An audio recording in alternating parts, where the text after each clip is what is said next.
સવારે 6 વાગે પીવાના પાણીનો નળ ચાલુ કરીએ અને પાણી ન આવે.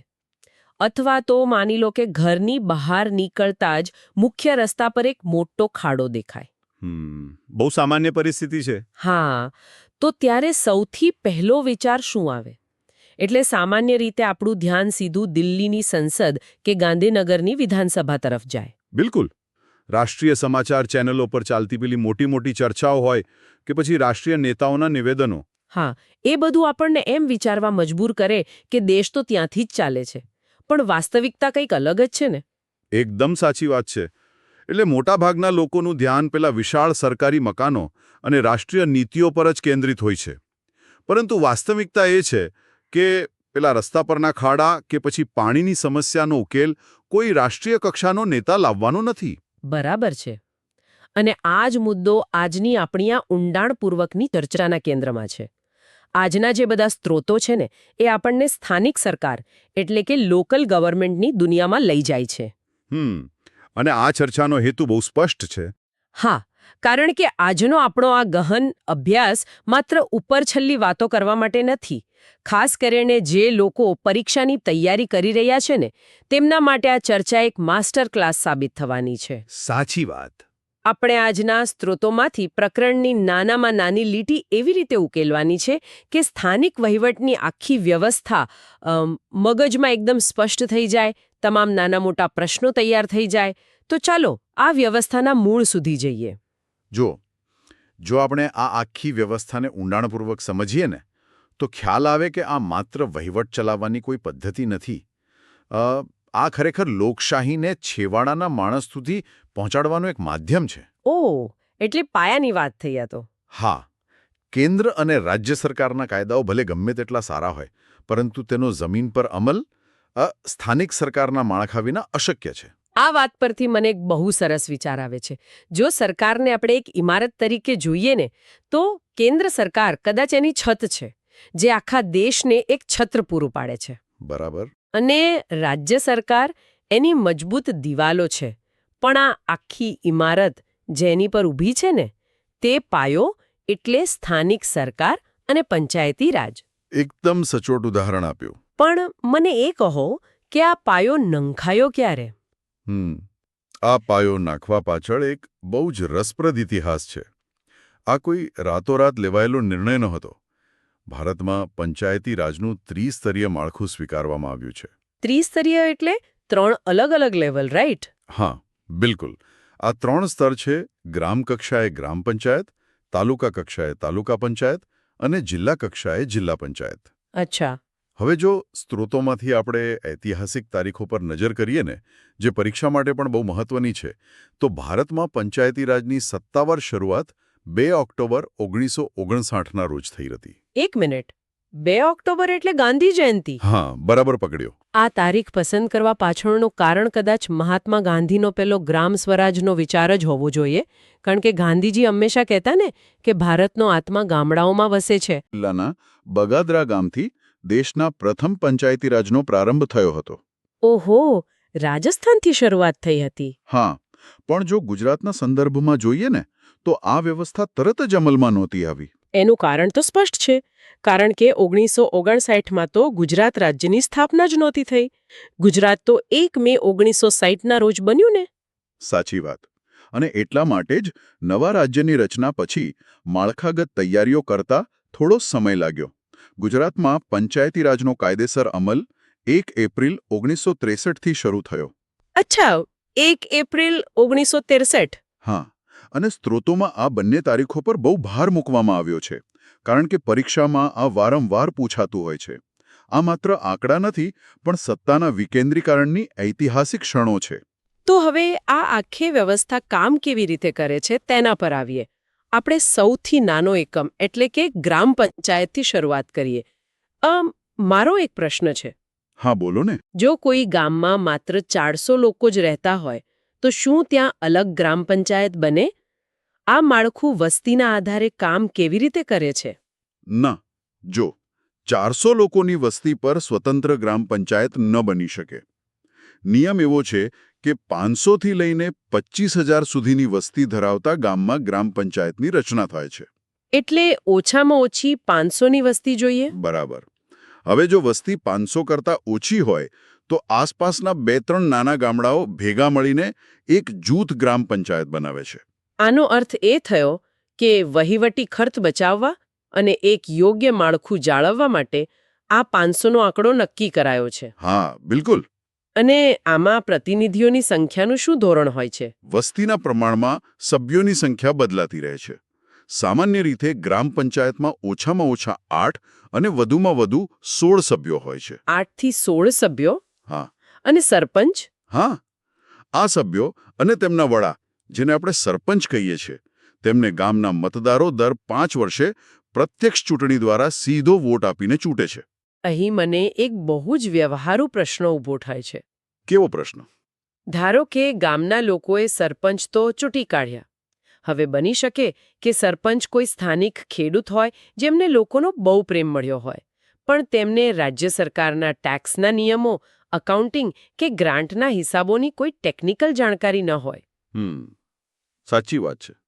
તો પછી આટલો મોટો વહીવટ માત્ર ચૂંટાયેલા પ્રતિનિધિઓ જાતે કેવી રીતે સંભાળે? બહુ સરસ પ્રશ્ન છે. અને આ જ કારણસર વહીવટી અને રાજકીય પાંખ વચ્ચે એક સંતુલન બનાવવામાં આવ્યું છે. એટલે શું? એટલે કે ચૂંટાયેલા સરપંચ માત્ર નીતિઓ અને વિકાસના કામો નક્કી કરે છે, પણ તેનો વહીવટી અને કાગળ પરનો અમલ કરવા માટે રાજ્ય સરકાર એક અધિકારીની નિમણૂક કરે છે. અચ્છા. જેને આપણે તલાટીકમ મંત્રી કહીએ છીએ. ઓહ, એટલે કે સરપંચ એક રીતે કંપનીના સીઈઓ જેવું કામ કરે છે, જે માત્ર વિઝન નક્કી કરે, અને તલાટી સીએફઓ તરીકે બધો હિસાબ કિતાબ અને કાયદાકીય પ્રક્રિયા સંભાળે. હા, ખૂબ જ સરસ સરખામણી કરી. હિસાબો રાખવા, કરવેરા ઉઘરાવવા અને રાજ્ય સરકારની યોજનાઓની માહિતી લોકો સુધી પહોંચાડવાનું કામ તલાટીનું જ છે. સમજાઈ ગયું. અને આ બંને જ્યાં બેસીને કામ કરે છે ને, તે કાર્યાલયને ગ્રામ સચિવાલય કહેવામાં આવે છે. ગ્રામ સચિવાલય, બરાબર. પણ આ આખી પ્રક્રિયામાં સામાન્ય માણસનો અવાજ ક્યાં છે? ચૂંટણી તો 5 વર્ષે એકવાર થાય. તો શું 5 વર્ષ સુધી લોકોએ માત્ર જોયા જ કરવાનું? ના, બિલકુલ નહીં. અહીં જ ગ્રામસભાની ભૂમિકા અત્યંત નિર્ણાયક બની જાય છે. ગ્રામસભા એ ગામની ધારાસભા અથવા તો સીધી લોકશાહીનું જીવંત ઉદાહરણ છે. એટલે એમાં કોણ કોણ હોય? ગામના તમામ પુખ્ત વયના નાગરિકો તેના સભ્ય હોય છે. અને નિયમ મુજબ વર્ષમાં ઓછામાં ઓછું 2 વખત ગ્રામસભા મળવી ફરજિયાત છે. ઓહો, ફરજિયાત છે. એટલે કે ગામના લોકો સીધા જ સરપંચ અને તલાટીને સવાલ કરી શકે કે પેલા રસ્તાની ગ્રાન્ટ આવી હતી તેનું શું થયું?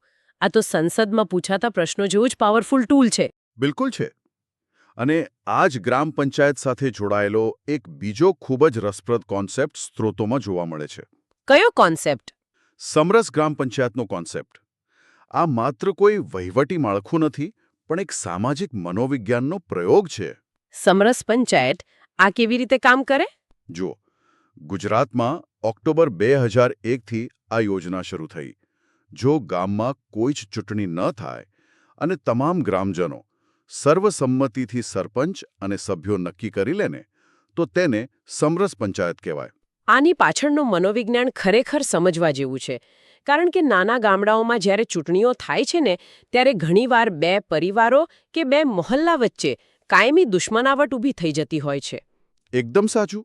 એક નાનકડી ચૂંટણી પેઢીઓ સુધીના વિવાદ સર્જી શકે છે. તો શું સરકાર આ ચૂંટણીઓ ટાળવા માટે કોઈ પ્રોત્સાહન આપે છે?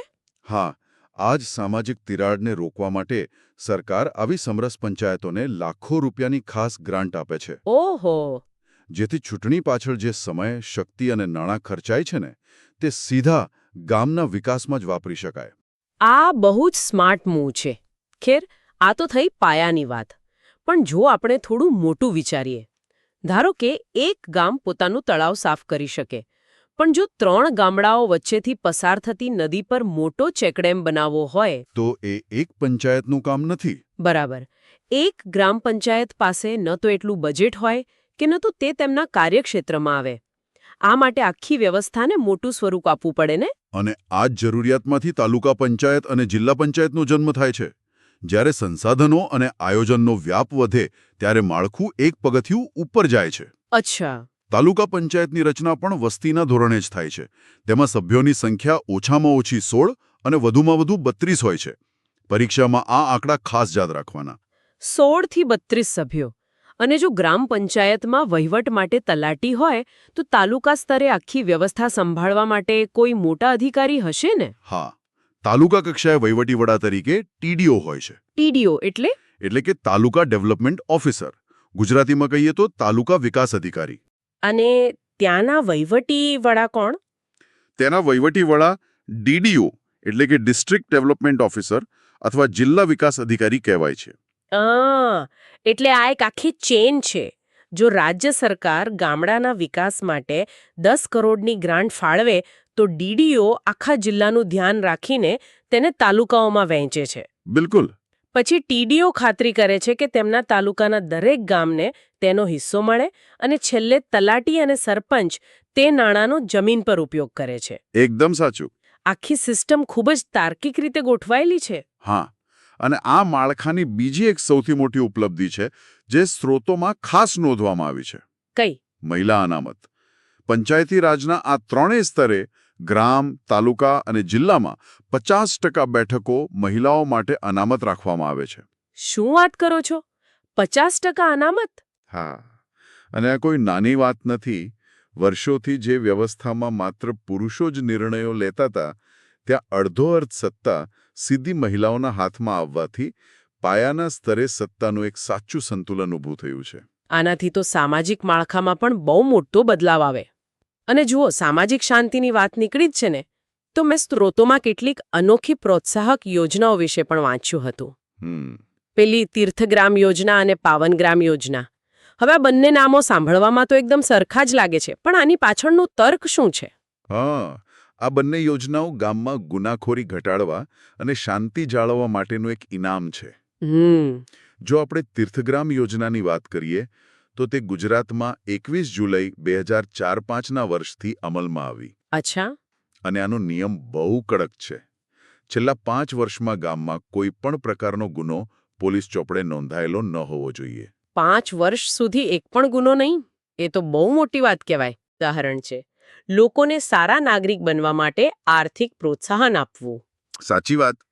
ચાલો હવે આપણે ગામડા અને જિલ્લાઓથી થોડા આગળ વધીએ. ગામડાઓ વિસ્તારમાં ફેલાયેલા હોય છે, પણ શહેરોની વાત તો એકદમ અલગ છે.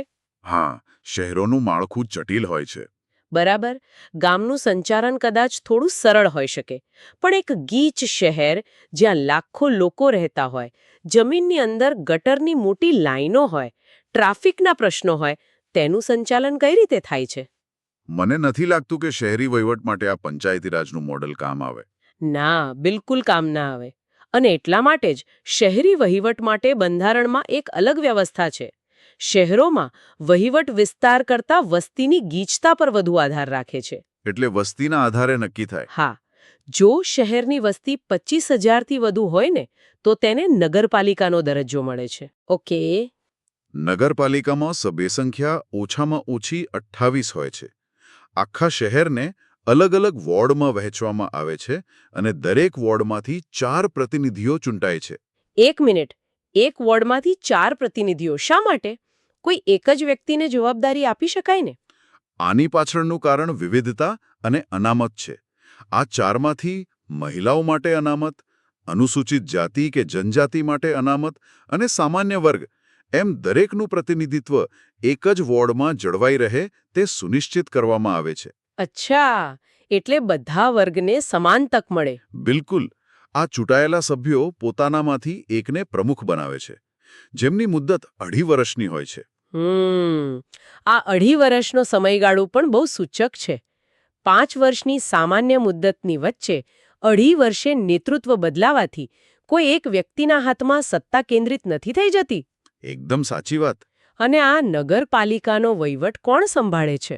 નગરપાલિકાના વહીવટી વડા તરીકે રાજ્ય સરકાર ચીફ ઓફિસરની નિમણૂક કરે છે. અચ્છા. પરંતુ જ્યારે આપણે મોટા શહેરોની વાત કરીએ, જ્યાં વસ્તી 5 લાખ કરતાં પણ વધારે છે, જેમ કે અમદાવાદ છે, સુરત કે વડોદરા છે, ત્યાં નગરપાલિકા કામ ન કરી શકે. તો ત્યાં શું હોય? ત્યાં મહાનગરપાલિકા અસ્તિત્વમાં આવે છે. ઓકે, તો પરીક્ષાની દૃષ્ટિએ જોઈએ તો ગુજરાતમાં આવા કેટલા મહાનગરો છે અત્યારે? ગુજરાતમાં અત્યારે 8 મહાનગરપાલિકાઓ છે. અહીં ચૂંટાયેલા પ્રતિનિધિઓને આપણે કોર્પોરેટર અથવા કાઉન્સિલર કહીએ છીએ. રાઈટ. અહીં દર 75,000ની વસ્તીએ એક વોર્ડ બનાવવામાં આવે છે. અને નગરપાલિકાની જેમ જ અહીં પણ એક વોર્ડમાં 4 સભ્યો જ ચૂંટાય છે. અને આ બધા કોર્પોરેટરો ભેગા મળીને શહેરના મેયરને ચૂંટે છે. તો મેયર પણ 2.5 વર્ષ માટે જ બને ને? હા, મેયરની મુદ્દત પણ 2.5 વર્ષની જ હોય છે અને તેઓ શહેરના પ્રથમ નાગરિક ગણાય છે. બરાબર. પણ જો આપણે વહીવટની વાત કરીએ ને તો આટલા મોટા શહેરનું રોજિંદુ સંચાલન કરવું, હજારો કર્મચારીઓનો પગાર કરવો અને કરોડોના બજેટનું નિયંત્રણ કરવું, આ બધું કોઈ એક રાજકીય વ્યક્તિ માટે સંભવ નથી હોતું. હા, એ તો બહુ મોટું કામ થઈ જાય. એટલા માટે જ મહાનગરપાલિકાના વહીવટી વડા તરીકે મ્યુનિસિપલ કમિશનરની નિમણૂક થાય છે, જે મોટાભાગે આઈએએસ કક્ષાના ઉચ્ચ અધિકારી હોય છે. અહીં મને એક પ્રશ્ન એ થાય છે કે મહાનગરપાલિકામાં કદાચ 100 કે તેથી વધુ કોર્પોરેટર હોય. હા, હોય જ ને. તો જો શહેરના કોઈ એક વિસ્તારમાં નવો રસ્તો બનાવવાનો હોય તો શું આ 100 કોર્પોરેટરોની સામાન્ય સભા બોલાવીને ચર્ચા થાય? એમાં તો વર્ષો નીકળી જાય નિર્ણય લેતા લેતા. બરાબર પકડ્યું તમે. આટલા વિશાળ માળખામાં ઝડપી નિર્ણયો લેવા માટે અલગ અલગ સમિતિઓની રચના કરવામાં આવે છે, જેમ કે પાણી પુરવઠા સમિતિ, આરોગ્ય સમિતિ વગેરે. અચ્છા. પરંતુ સ્ત્રોતોમાં જે સમિતિ પર સૌથી વધુ ભાર મૂકવામાં આવ્યો છે ને તે છે સ્ટેન્ડિંગ કમિટી, એટલે કે કારોબારી સમિતિ. મહાનગરપાલિકાની મોટાભાગની નાણાકીય સત્તાઓ અને વહીવટી નિર્ણયો લેવાની અંતિમ સત્તા આ સ્ટેન્ડિંગ કમિટી પાસે જ હોય છે. એટલે કે અસલી પાવર સેન્ટર સ્ટેન્ડિંગ કમિટી છે. આ સમિતિઓનું માળખું ખરેખર ખૂબ જ વ્યવસ્થિત છે. બિલકુલ. પણ હવે આ બધાને એકબીજા સાથે જોડતો એક મોટો પ્રશ્ન ઊભો થાય છે. આપણે ગ્રામ પંચાયતથી લઈને જિલ્લા પંચાયત જોઈ, શહેરો જોયા, સરપંચ, મેયર, ટીડીઓ, ડીડીઓ બધું જ આવી ગયું. હા. તો પછી આ આખી સિસ્ટમમાં કલેક્ટરની ભૂમિકા શું છે? આપણે તો ઘણીવાર સમાચારમાં સાંભળતા હોઈએ છીએ કે કલેક્ટરે આદેશ આપ્યો, પણ પંચાયતી રાજમાં તેમની સત્તા ક્યાંથી આવે છે? આ એક બહુ જ મહત્વની સ્પષ્ટતા માંગી લેતો પ્રશ્ન છે અને પરીક્ષામાં આમાં જ ભૂલ થતી હોય છે. અચ્છા. જુઓ, કલેક્ટર એ પંચાયતી રાજના સીધા ભાગ નથી. ઓહ.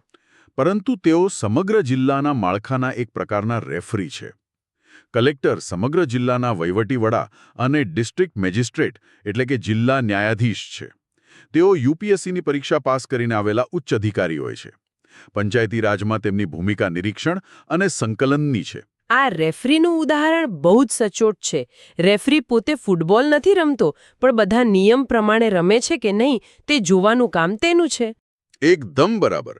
ઉદાહરણ તરીકે પંચાયતોમાં કઈ બેઠક અનુસૂચિત જાતિ માટે કે મહિલાઓ માટે અનામત રહેશે તેનો કાયદાકીય નિર્ણય અને ફાળવણી કલેક્ટર જ કરે છે. અચ્છા, એટલે રિઝર્વેશનની ફાળવણી કલેક્ટર કરે. અને તાલુકા સ્તરે આ જ રીતે તાલુકા સ્તરે આ પ્રકારની વહીવટી અને મહેસૂલી કામગીરી મામલતદાર સંભાળે છે. મામલતદાર કેવી રીતે પસંદ થાય છે? મામલતદાર જીપીએસસી દ્વારા પસંદગી પામેલા હોય છે અને તેઓ તાલુકા કક્ષાના એક્ઝિક્યુટિવ મેજિસ્ટ્રેટ પણ છે. તેઓ 50 કે તેથી વધુ ગામોના મહેસૂલી અને કાયદાકીય પ્રશ્નો ઉકેલે છે. એટલે આ માળખું માત્ર રસ્તા કે પાણી માટે નથી, પણ જમીનના રેકોર્ડ અને કાયદા વ્યવસ્થા માટે પણ સમાંતર ચાલે છે. હા, બિલકુલ. પણ જો જ્યારે કાયદા અને વ્યવસ્થાની વાત આવે ને ત્યારે ન્યાયની પણ વાત આવે. જો કોઈ છેવાડાના માણસને કે ગરીબ વર્ગને અન્યાય થાય તો આ સ્થાનિક માળખામાં ન્યાયની શું વ્યવસ્થા છે? શું તેમને છેક જિલ્લા કે હાઈકોર્ટના ધક્કા ખાવા પડે? ના. પંચાયતી રાજના કાયદામાં સામાજિક સમાનતા માટે એક બહુ જ મજબૂત જોગવાઈ છે અને એ છે સામાજિક ન્યાય સમિતિ. અચ્છા. અને સૌથી રસપ્રદ બાબત એ છે કે પંચાયતી રાજના ત્રણેય સ્તરે એટલે કે ગ્રામ, તાલુકા અને જિલ્લા કક્ષાએ આ સમિતિની રચના કરવી ફરજિયાત છે.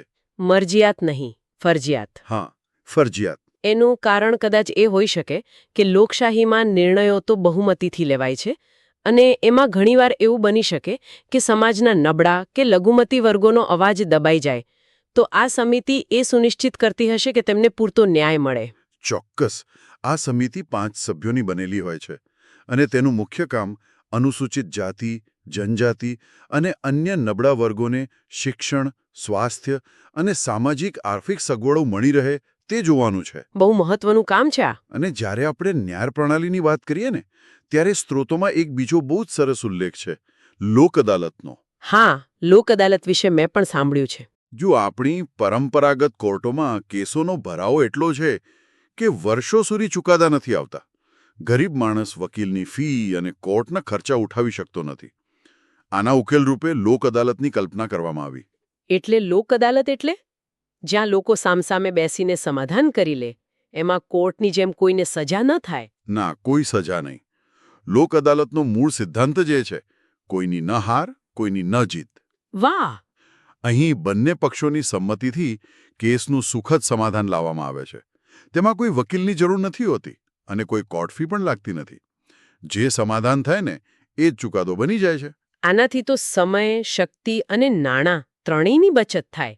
અને પેલું કહેવાય ને કે પારિવારિક કે જમીનના નાના મોટા વિવાદો જે માત્ર અહંકારનો પ્રશ્ન બની ગયા હોય તે પણ શાંતિથી ઉકેલાઈ જાય. બિલકુલ. અને આ પ્રક્રિયાને વધુ મજબૂત કરવા માટે ગુજરાતમાં કાનૂની સેવા સત્તામંડળ દ્વારા કાયમી લોક અદાલતોની પણ સ્થાપના કરવામાં આવી છે. આ વ્યવસ્થા ન્યાયને ખરેખર લોકોના ઘર સુધી પહોંચાડે છે. નિચોડ કાઢી લીધો છે એવું મને લાગે છે. હા, આપણે બધું જ આવરી લીધું. 1959માં નાગોરથી શરૂ થયેલી સફરથી લઈને ગુજરાતમાં ત્રિસ્તરીય માળખા સુધીની વાત, 500ની વસ્તીવાળા ગામડાથી લઈને 5 લાખથી વધુ વસ્તીવાળા મહાનગરો સુધીની યાત્રા, તલાટી, ટીડીઓ, ડીડીઓ, કલેક્ટર અને મ્યુનિસિપલ કમિશનર જેવા અધિકારીઓનું આખું નેટવર્ક આપણે સમજ્યા. અને સાથે જ સમરસ પંચાયત અને લોક અદાલત જેવા સામાજિક ન્યાયના સ્તંભો પણ. જે લોકો પરીક્ષાની તૈયારી કરે છે તેમના માટે આ તમામ માહિતી અત્યંત મૂલ્યવાન સાબિત થશે. હા, અને ખાસ કરીને આ તમામ આંકડાઓ, વસ્તીના ધોરણો અને સમિતિઓની રચના પાછળ એક ચોક્કસ તર્ક છે. રાઈટ. જો વિદ્યાર્થીઓ તેને માત્ર ગોખવાને બદલે આ તર્કને સમજી લે ને તો કોઈપણ પ્રકારના ફેરવીને પૂછેલા પ્રશ્નોના જવાબ પણ સરળતાથી આપી શકાય છે. બિલકુલ સાચી વાત કહી. આજના આટલા ઊંડાણપૂર્વકના વિશ્લેષણ અને સમજૂતી માટે ખૂબ ખૂબ આભાર. અરે, મારો પણ આભાર. અંતમાં આ બધી માહિતી સાંભળ્યા પછી એક વિચારવા જેવી બાબત મને એ લાગે છે કે સામાન્ય રીતે આપણે હંમેશા દેશની સંસદમાં કોણ બેઠું છે, રાજ્યોની વિધાનસભામાં કોની સરકાર છે, રાષ્ટ્રીય સ્તરે કઈ નીતિઓ બની રહી છે, તેના પર કલાકો સુધી ગરમાગરમ ચર્ચાઓ કરતા હોઈએ છીએ.